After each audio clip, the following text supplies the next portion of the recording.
When Moses Taylor founded the Moses Taylor Hospital in 1892, his purpose was to create a legacy of health.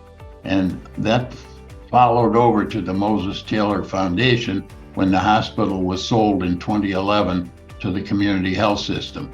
The foundation has so much to be proud of, and I have to go back to the beginning though.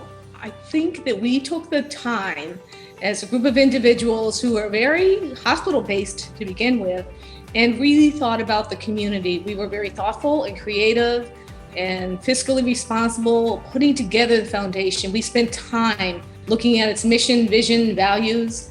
That was very important to us. When we were on the hospital board, so many hospital boards at that point in time, the hospitals were struggling. And the focus of the board was always on the financial aspect of it, of how to continue providing services to the community.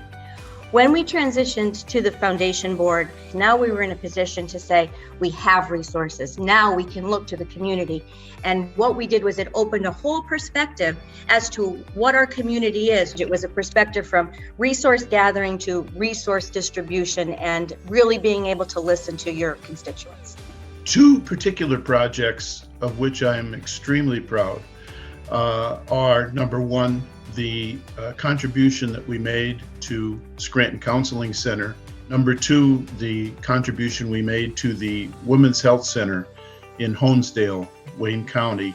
Both of these projects were meant to increase capacity for both of these valuable nonprofit organizations. For me, I think the most important thing that we've done is created a collaborative community that is transformational, that is going to be able to leave a legacy of a path to working together will get the best result, not only for the community, but for the most challenged people that we serve. A particular area that I loved is giving grants to the smaller colleges in our area, because these kids, they're from here. They go to school here, they graduate here, they work here, they raise their families here, and that money goes directly back into our community. We have granted over $25 million in grants, and we feel that we've made a significant difference in the health of people in our community.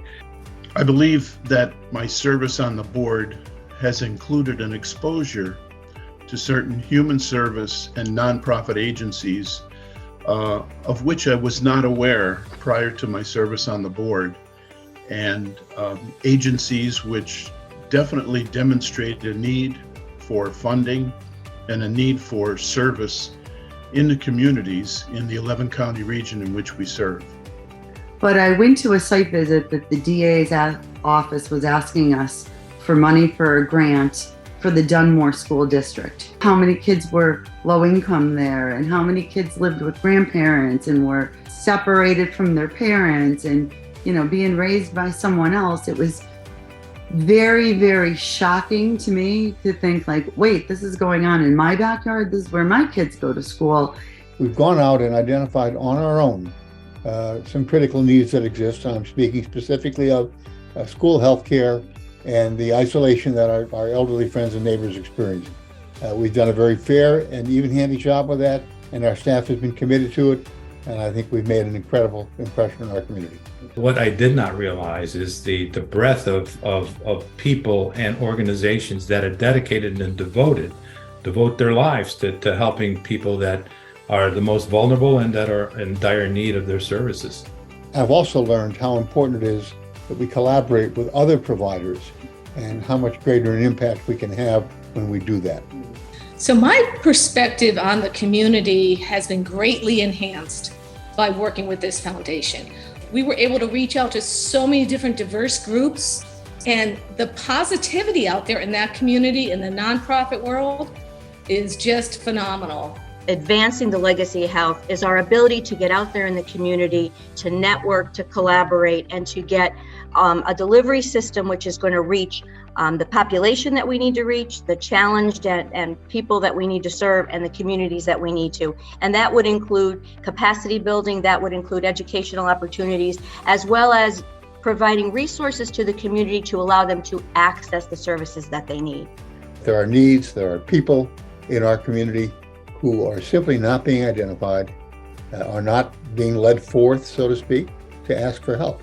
And I think that we're going to have the opportunity to go out and find more of them and continue to make a good impression on our community. I think the opportunity for us beyond our first 10 years is to look more closely at the social determinants of health, where that impacts the health of our community and how we can collaborate with other foundations in the area to really have the largest impact. And to continue the legacy of health on into the future with the funding that we have.